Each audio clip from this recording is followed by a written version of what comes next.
Les salariés de Suez se sont fait bruyamment entendre ce mardi matin dans le centre-ville de Carcassonne pour la 3e fois en un mois.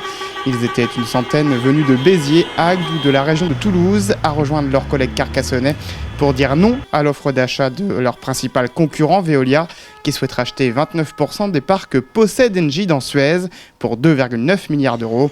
Veolia deviendrait ainsi majoritaire et prévoirait de garder la partie traitement et valorisation des déchets et vendrait la branche eau et assainissement à un fonds d'investissement français.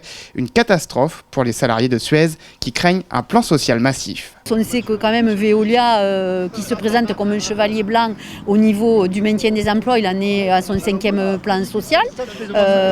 Il y a la perte aussi de nos savoir-faire, de nos métiers.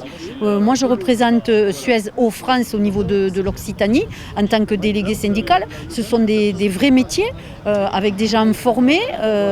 Donc se retrouver dans un fonds d'investissement, on sait très bien que l'objectif premier d'un fonds d'investissement, c'est le retour vers les actionnaires. C'est vraiment une marge et souvent la marge de manœuvre, ça reste la masse salariale malheureusement parce qu'on sait que les prix de l'eau en France, ils sont bloqués. C'est très difficile de faire augmenter le prix de l'eau.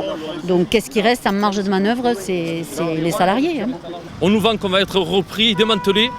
Monsieur Frérot se permet de dire oui, vous inquiétez pas pour les reprises de marché.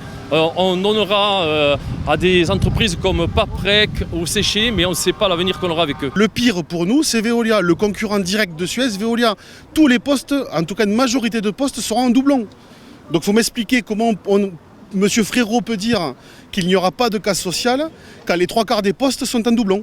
Engie doit décider demain en conseil d'administration si elle vend ou non ses parts à Veolia. De leur côté, les syndicats ont fait une demande en référé ce mardi à 15h au tribunal de Paris pour obtenir la suspension de ce projet de rachat.